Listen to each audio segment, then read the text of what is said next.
الحمد لله رب العالمين. اللهم صل على محمد وعلى آل محمد. ഇനി നമുക്ക് സൂറത്തുൽ അൻഫാലിലെ 29-ാമത്തെ സൂക്തമാണ്. أعوذ بالله من الشيطان الرجيم. بسم الله الرحمن الرحيم. يا أيها الذين آمنوا إن تتقوا الله يجعل لكم فرقانا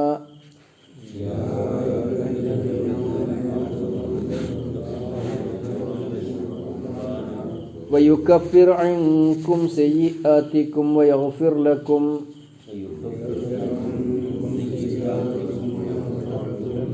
والله ذو الفضل العظيم. യാ അയ്യുഹല്ലദീന ആമനൂ, അല്ലയോ വിശ്വസിച്ചവരെ, സത്യവിശ്വാസികളായവരെ, ഇൻ തത്തഖുല്ലാഹ, നിങ്ങൾ അല്ലാഹുവിനോട് ഭക്തി പുലർത്തുന്നുവെങ്കിൽ, യജ്അൽ ലക്കും, അവൻ നിങ്ങൾക്ക് ഉണ്ടാക്കിത്തരും, ഫുർഖാനൻ, ഒരു പ്രമാണം, ഒരു സത്യാസത്യ വിവേചന മാനദണ്ഡം, വയുകഫിർ അൻകും, നിങ്ങൾക്കവൻ മായിച്ചു തരും, സയ്യിആത്തിക്കും, നിങ്ങളുടെ പാപങ്ങൾ അല്ലെങ്കിൽ കുറ്റങ്ങൾ, വയഗ്ഫിർ ലക്കും, അവൻ നിങ്ങൾക്ക് പുറത്തു തരും. വല്ലാഹു ദുൽ ഫദ്ലിൽ അലീം, അല്ലാഹു മഹാ ഔദാര്യത്തിന്, വലിയ ഔദാര്യത്തിന് ഉടമയത്രേ, ഔദാര്യം ഉടയവനാകുന്നു. ഒന്നുകൂടെ അർത്ഥം പറയാം. യാ അയ്യുഹല്ലദീന ആമനു, അത് ഞാൻ പറഞ്ഞില്ല, നിങ്ങൾക്ക് അറിയാലോ. ഇൻ തത്തഖുല്ലാഹ, നിങ്ങൾ അല്ലാഹുവിനോട് ഭക്തി പുലർത്തിയാൽ, യജ്അൽ ലക്കും ഫുർഖാനൻ, അവൻ നിങ്ങൾക്കൊരു ഫുർഖാൻ, ഒരു പ്രമാണം, അല്ലെങ്കിൽ സത്യവും അസത്യവും വേർതിരിച്ച് മനസ്സിലാക്കുന്നതിനുള്ള ഒരു മാനദണ്ഡം, അതിനുള്ളൊരു അറിവും കഴിവും അവൻ തരും. അതാണ് യജ്അൽ ലക്കും, അവൻ നിങ്ങൾക്ക് ഉണ്ടാക്കി തരും, നിശ്ചയിച്ചു തരും. വയുകഫിർ അൻകും, കഫറ, മായ്ക്കുക, വയുകഫിർ, അവൻ മായ്ക്കുന്നു, അൻകും, നിങ്ങളിൽ നിന്നും, സയ്യിആത്തിക്കും, നിങ്ങളുടെ കുറ്റങ്ങളെ, നിങ്ങളുടെ തിന്മകളെ, വയഗ്ഫിർ ലക്കും, അവൻ നിങ്ങൾക്ക് പുറത്തു തരും.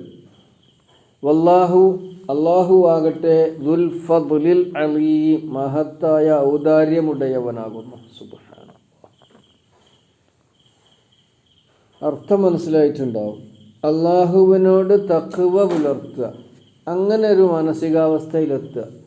ഏത് വിഷയത്തിലും, ഏത് കാര്യത്തിൽ ഇടപെടുമ്പോഴും ഞാൻ അള്ളാഹുവിൻ്റെ ദീനിൻ്റെ വിധിവിലക്കുകൾ പാലിക്കും.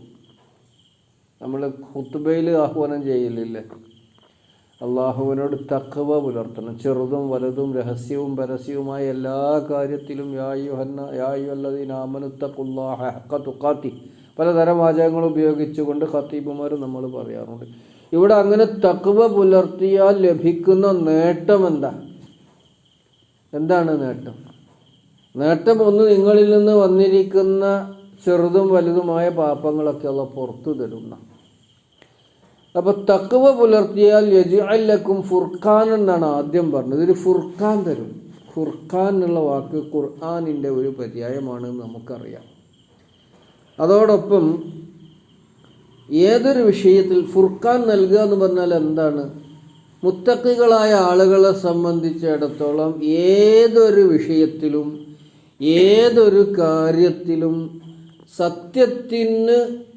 സത്യത്തിനോട് ചേർന്ന് പോകുന്ന ഒരു പ്രമാണം, ഏതാണ് സത്യം, ഏതാണ് അസത്യം, ഏതാണ് ശരി, ഏതാണ് തെറ്റ്, ഏതാണ് ഗുണം, ഏതാണ് ദോഷം, ഏതാണ് നന്മ, ഏതാണ് തിന്മ എന്ന് വ്യവച്ഛേദിച്ച് മനസ്സിലാക്കുവാനുള്ള ഒരു വെളിച്ചം തരും. അത് വലിയൊരു സംഗതിയാണ്. ആന്തരികമായി നമ്മുടെ വിശ്വാസമാണ് അതിന് നമ്മൾക്ക് പ്രേരണ നൽകുക. ബാഹ്യമായി ഖുർആനും നബിചര്യയുമാണ് നമ്മൾക്ക് അതിനുള്ള പ്രചോദനമായി വർത്തിക്കുക. അതാണ് ഫുർഖാൻ നൽകുന്നു പറഞ്ഞത്. നമ്മൾ ഏത് കാര്യത്തിൽ, അത് പലതരം ആശയക്കുഴപ്പത്തിലും നമ്മൾ പെടാറുണ്ട് പലപ്പോഴും. അതിലൊക്കെ ശരിയുടെ മാർഗം ഇന്നതാണ്. പലപ്പോഴും നമ്മുടെ സാധാരണക്കാരായ ആളുകൾ പറയുന്നത് കേട്ടിട്ടില്ലേ? നമ്മളെന്താ ചെയ്യുക? ഇവരിങ്ങനെ പറയുന്നു, മറ്റേ ആൾ ഇങ്ങനെ പറഞ്ഞു, രണ്ടാളും ഒരേ കിതാബല്ലേ പറയുന്നത്, ഞങ്ങളാകെ കുഴങ്ങിയിട്ടുള്ളൂ. ഇത് അങ്ങനെ ഒരു അത് ഒഴിഞ്ഞു മാറാനുള്ള ഒരു സംഗതിയാണ്. ഒഴിഞ്ഞു മാറാനുള്ള അങ്ങനെ ഉണ്ടോ മനുഷ്യനൊരു ആശയക്കുഴപ്പം? ഇന്നലെ കയ്പം കുഴിച്ചിട്ടു, ഇന്നും കുഴിച്ചിട്ടു, രണ്ടും ശരിയായില്ല. ആ വിത്തന്നെ ശരിയല്ല എന്ന് നമുക്ക് മനസ്സിലാവില്ലേ? അത് ശരിയല്ലല്ലോ. ആ വിത്തിൻ്റെ ധാര രണ്ടും മുളച്ചത് മുഴുവൻ മഞ്ഞക്കേട്, പിന്നെയും കുഴിച്ചിട്ടു, പിന്നെയാണ് തന്നെ. പിന്നെ ആ വിത്തന്നെ കുഴിച്ചിട്ട് ഞാൻ ഇപ്പം എന്താ കാട്ടുക? എന്നെക്കൊണ്ട് ഇങ്ങനെ അയാൾക്കത് ബോധ്യമായില്ല തെറ്റാന്ന്, ശരിയല്ലാന്ന്. ആ വിത്ത് മാറ്റണം. അത് മുളച്ച് വന്നപ്പോൾ അത് മുഴുവൻ കേടായിപ്പോയി. അത് പറിച്ച് കളയണം, വേറെ കുഴിച്ചിടണം. ഇതന്നെയാണ് ഏത് കാര്യത്തിലും. ശരിയല്ല എന്ന് ബോധ്യമായാൽ അത് ബോധ്യമാകും മനുഷ്യന്. ബോധ്യമാകണില്ല എന്നൊക്കെ പിന്നെന്താണ്? അങ്ങനെയും പറഞ്ഞു, അയാളെ തലയിക്കെട്ടും താടിയും തൊപ്പിയൊക്കെ പാടെ കണ്ടപ്പോൾ ആവും ശരി. ഇയാളിങ്ങനെ പറഞ്ഞു, ഇയാൾക്കാണെങ്കിൽ തലയിക്കെട്ടും താടിയും തൊപ്പിയും അതൊട്ട് ഇല്ലേനു. ഇവിടെയാണ് നമുക്ക് ഫുർഖാൻ കിട്ടേണ്ടത്. ആൾക്കാരുടെ വേഷവും ആൾക്കാരുടെ കോലും അല്ല എന്താ നോക്കുക. എന്നാൽ ദീനിയായ വേഷം വേണ്ടേ? ദീനിയായ വേഷം തന്നെയാണ് വേണ്ടത്. എന്താണ് പ്രമാണങ്ങളോട് ചേർന്ന് നിൽക്കുന്നത്? ഏതാണ് അള്ളാഹുവിൻ്റെ പൊരുത്തത്തിൻ്റെ ശരിയായ വഴി? ഏതാണ് പ്രവാചകൻ നബി മുസ്തഫ സല്ലല്ലാഹു അലൈഹി വസല്ലം പഠിപ്പിച്ചു തന്നത് എന്ന് മനസ്സിലാക്കാനുള്ള ഒരു കഴിവ് ആർക്ക് കിട്ടും? തഖ്വയുള്ളവനായി ഞാൻ ജീവിക്കും എന്ന് തീരുമാനിച്ചവന് കിട്ടും. അതാണ് ഇവിടെ ഓരോ കാര്യത്തിലും അതുണ്ടാകും എന്നാണ് അല്ലാഹു തആല പറഞ്ഞത്. ഇൻ തത്തഖുല്ലാഹ യാ അയ്യുഹല്ലദീന ആമനൂ ഇൻ തത്തഖുല്ലാഹ യജ്അൽ ലക്കും ഫുർഖാൻ തരും. തബാറക്കല്ലദീ നസ്സലൽ ഫുർഖാന അലാ അബ്ദിഹി ലിയകൂന ലിൽ ആലമീന നദീറ. സൂറത്തുൽ ഫുർഖാൻ തുടങ്ങുന്നത് അങ്ങനെ തന്നെയാണല്ലോ. ഫുർഖാൻ എന്ന് പറഞ്ഞാൽ നമുക്കറിയാം ഖുർആനിൻ്റെ ഒരു പര്യായം. അത് സൂറത്ത് ആൽ ഇമ്രാൻ്റെ തുടക്കത്തിൽ വന്നിട്ടുണ്ട്, അൽ ബഖറയിൽ നമ്മൾ പഠിച്ചിട്ടുണ്ട്, അംഫാലിൽ വന്നിട്ടുണ്ട്. അതേമാതിരി തഖ്വ കൈക്കൊണ്ട വേറെയും കുറേ തഖ്വയുള്ള നിലപാട് സ്വീകരിച്ച വേറെയും ഭൗതികമായ ഗുണങ്ങളുണ്ട്. ഭൗതികമായി തന്നെ ഗുണങ്ങളുണ്ട് എന്ന്.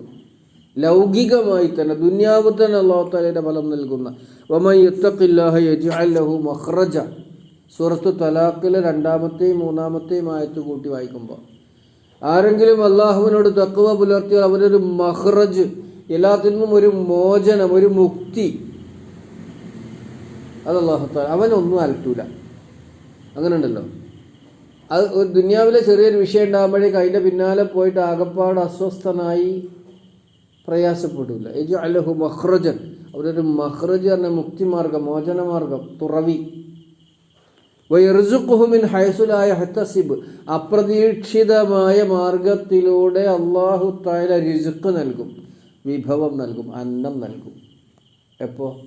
തഖ്വ പുലർത്തിയാൽ. വമൻ യത്തഖില്ലാഹ യജ്അൽ ലഹു മിൻ അംരിഹി യുസ്റ. സൂറത്തു തലാഖ് തന്നെ പറഞ്ഞു, അള്ളാഹുവിനോട് തഖ്വ പുലർത്തിയാൽ എല്ലാ കാര്യവും അല്ലാഹു എളുപ്പമാക്കി തരും. യജ്അൽ ലഹു മിൻ അംരിഹി യുസ്റ. അപ്പം ഇങ്ങനെ ഖുർആൻ നമ്മളെ ദുനിയവിയായ ഭൗതികമായ നേട്ടങ്ങളെ സംബന്ധിച്ച് തഖ്വ പുലർത്തിയാൽ ഭൗതികമായ നേട്ടങ്ങളെ സംബന്ധിച്ച് ഉണർത്തിയിട്ടുണ്ട്. ഇവിടെ അല്ലാഹു തആല നമ്മളോട് പറയുന്നത് ഏതൊരു കാര്യത്തിൽ ഏതൊരു വിഷയത്തിൽ ഇടപെടുമ്പോൾ ഫുർഖാൻ അനുസരിച്ച്, ഒരു പ്രമാണമനുസരിച്ച്, ഒരു സത്യാസത്യ വിവേചന മാനദണ്ഡം ഉപയോഗിച്ചിട്ട് നിങ്ങൾക്കവൻ ദിശാബോധം നൽകും. അതാണ് ഇവിടെ സൂചിപ്പിച്ചിട്ടുള്ളത്. അപ്പോൾ നമ്മുടെ മനസ്സിൽ ആഗ്രഹമാണ് അങ്ങനെ ദിശാബോധം ലഭിക്കുന്ന തഖ്വ പുലർത്തുന്നവരിൽ ഞാനും ഉൾപ്പെടണം എന്നത്. വയുകഫിർ അൻകും, കഫറ എന്ന പുറത്ത് തരുന്നത്. വകഫിർ അന്നാ സയ്യിആത്തിന, നമ്മുടെ സൂറത്തു അൽ ബഖറ ആമന റസൂൽ ദുആ ചെയ്യാറില്ലേ? വകഫിർ അന്നാ സയ്യിആത്തിന വതവഫനാ മഅൽ അബ്റാർ അല്ലേ? നമ്മൾ ദുആ ചെയ്യുക. സൂറത്ത് ആമന റസൂലിലല്ലേ വന്നിട്ടുള്ളത്? റബ്ബന വകഫിർ അന്നാ സയ്യിആത്തിന വതവഫനാ മഅൽ അബ്റാർ റബ്ബന. സൂറത്ത് ആൽ ഇമ്രാനിലാണ് നമ്മൾ ആ ദുആയിൽ നമ്മൾ എപ്പോഴും ചെയ്യാറ്. ഇന്ന ഫീ ഖൽഖി സമാവാത്തി ഇങ്ങനെ പറഞ്ഞു വരുന്ന ആ പ്രാർത്ഥനയിൽ അല്ലാഹു തആല നമ്മളോടത് പറഞ്ഞിട്ടുണ്ട്. സൂറത്ത് ആൽ ഇമ്രാനിൽ അല്ലാഹു തആല പറയുന്നുണ്ട്.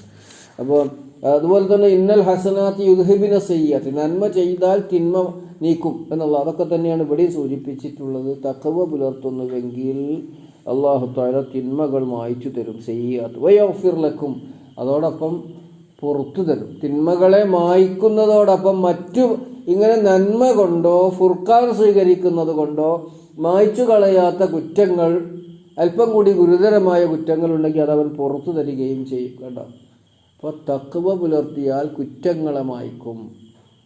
നമസ്കാരം എന്ന് പറയുന്നത് തഖ്വ പുലർത്തുന്നതിൻ്റെ ഒന്നാമത്തെ അടയാളം. നമസ്കരിക്കാൻ വീട്ടിൽ നിന്ന് വുളു ചെയ്ത് പള്ളിക്കൊക്കെ വരുമ്പോൾ ചിലരുടെ ഒരു ദിക്റുണ്ട്, നിങ്ങൾക്ക് അറിയില്ല, പഠിക്കണം, അത് ചൊല്ലണം നമ്മൾ. അങ്ങനെ നമ്മൾ പുറപ്പെട്ട് വന്ന ഓരോ കാലടി വെക്കുമ്പോഴും ഒരു തിന്മ അല്ലാഹ് മായ്ക്കും, ഒരു തിന്മ അല്ലാഹ് മായ്ക്കും, ഒരു നന്മ ചേർക്കും. ഒരു കാലടിക്ക് ഒരു തിന്മ, അടുത്ത കാലടിക്ക് അടുത്ത തിന്മ മായ്ക്കും. എന്നിട്ട് പള്ളിയിൽ വന്നപ്പോൾ നിസ്കരിക്കാൻ ആയിട്ടില്ല, കുറച്ച് നേരം കൂടി ഉണ്ട്.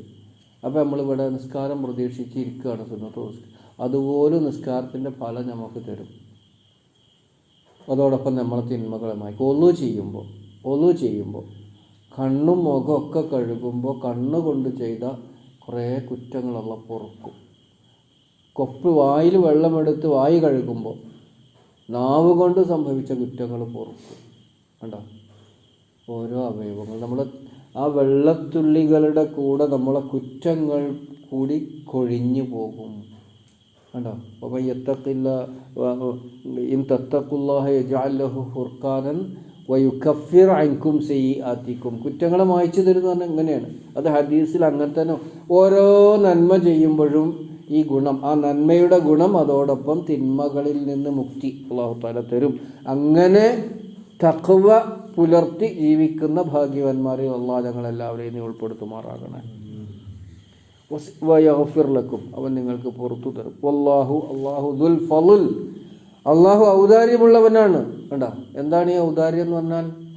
ഒരു നന്മ ചെയ്താൽ ആ നന്മയുടെ പ്രതിഫലം ഒട്ടും കുറയാതെ ഒരു തിന്മ ഇല്ലാതാക്കും. അത് വലിയൊരു സംഗതിയാണല്ലോ, വലിയ സംഗതിയാണ്. വളരെ നമ്മൾക്ക് പ്രതീക്ഷ നൽകുന്ന ഒരു നന്മ ചെയ്താൽ ആ നന്മ രേഖപ്പെടുത്തുക മാത്രമല്ല, ഒരു തിന്മ നീക്കിത്തരികയും ചെയ്യും. കണ്ടോ, അപ്പോൾ ഇരട്ടി അപ്പം തന്നെ പ്രതിഫലമായി. വല്ലാഹു ദുൽ ഫളുൽ, അതാണ് അൽ ഫളുൽ എന്ന് പറഞ്ഞാൽ. അള്ളാഹിൻ്റെ ഫളുലാണ്, അള്ളാഹിൻ്റെ ഔദാര്യമാണ്. അൽ അലീം, മഹാ ഔദാര്യം, വലിയ ഔദാര്യം. അള്ളാഹു സുബ്ഹാനഹു വ തആല ഇത്തരത്തിൽ അവൻ്റെ ഔദാര്യത്തിന് വിധേയരാകുന്ന, പാപമോചനം നേടുന്ന ഭാഗ്യവാന്മാരെ നമ്മയൊക്കെ രേഖപ്പെടുത്തും. ഒന്നുകൂടെ അർത്ഥം പറഞ്ഞാൽ നിർത്തുക. യാ അയ്യുഹല്ലദീന ആമനു, അല്ലയോ വിശ്വസിച്ചവരെ, ഇൻ തത്തഖുല്ലാഹ, നിങ്ങൾ അള്ളാഹുവിനോട് തഖ്വ പുലർത്തിയാൽ, ഭക്തി പുലർത്തുന്നു എങ്കിൽ, ഭക്തി പുലർത്തിയാൽ, യജ്അൽ ലക്കും ഫുർഖാനൻ, അവൻ നിങ്ങൾക്കൊരു ഫുർഖാൻ നൽകും, സത്യാസത്യ വിവേചന മാനദണ്ഡം. അത് മനസ്സിൽ നിന്ന് ഇങ്ങനെ ഉണ്ടാകും. ഫുർഖാൻ നൽകും, അല്ലെങ്കിൽ ഒരു പ്രമാണം നൽകും. വയുകഫിർ അൻകും സയ്യിആതികും, നിങ്ങളുടെ കുറ്റങ്ങളെ, തിന്മകളെ അവൻ മായ്ക്കും. വല്ലാഹു ദുൽ ഫളിൽ അലീം, അല്ലാഹു വലിയ മഹത്വത്തിൻ്റെ, ഔദാര്യത്തിൻ്റെ, ദുൽ ഫളിൽ അലീം, മഹത്തരമായ ഔദാര്യമുടയവനാകുന്നു. ദുൽ ഫളിൽ, ഔദാര്യമുള്ളവൻ, ഔദാര്യമുടയവൻ, ഔദാര്യത്തിൻ്റെ ഉടമസ്ഥൻ. അൽ അലീം, വലിയ അല്ലെങ്കിൽ മഹത്തരമായ ഔദാര്യമുടയവനാകുന്നു അല്ലാഹു സുബ്ഹാനഹു വ തആല നമ്മെ എല്ലാവരെയും അനുഗ്രഹിക്കുമാറാകട്ടെ. അല്ലാഹു നിൻ്റെ കാരുണ്യത്തിനും വാത്സല്യത്തിനും അർഹരായി ജീവിക്കാൻ ഞങ്ങൾക്ക് നീ തുണയാകണേ. അല്ലാഹ് ഞങ്ങളുടെ കുട്ടികളിലും നിന്റെ വാത്സല്യവും കാരുണ്യവും ഉണ്ടാകണേ. രക്ഷിതാവേ, ഞങ്ങളുടെ കുട്ടികൾക്കും തഖ്വ പ്രദാനം ചെയ്യുമാറാകണേ. ഞങ്ങളുടെ കുടുംബത്തെ മുഅ്മിനീങ്ങളുടെ, മുസ്ലിമീങ്ങളുടെ കുടുംബമായി പരിവർത്തിപ്പിക്കുമാറാകണേ. അല്ലാഹ് റബ്ബനാ സ്രിഫ് അന്നാ അദാബ ജഹന്നം ഇന്ന അദാബഹാ കാന ഗറാമ ഇന്നഹാ സഅത് മുസ്തഖറ വ മുഖാമ. റബ്ബനാ ആതിനാ ഫിദ് ദുനിയ ഹസന വഫിൽ ആഖിറതി ഹസനത വഖിനാ അദാബന്നാർ. വൽഹംദുലില്ലാഹി റബ്ബിൽ ആലമീൻ.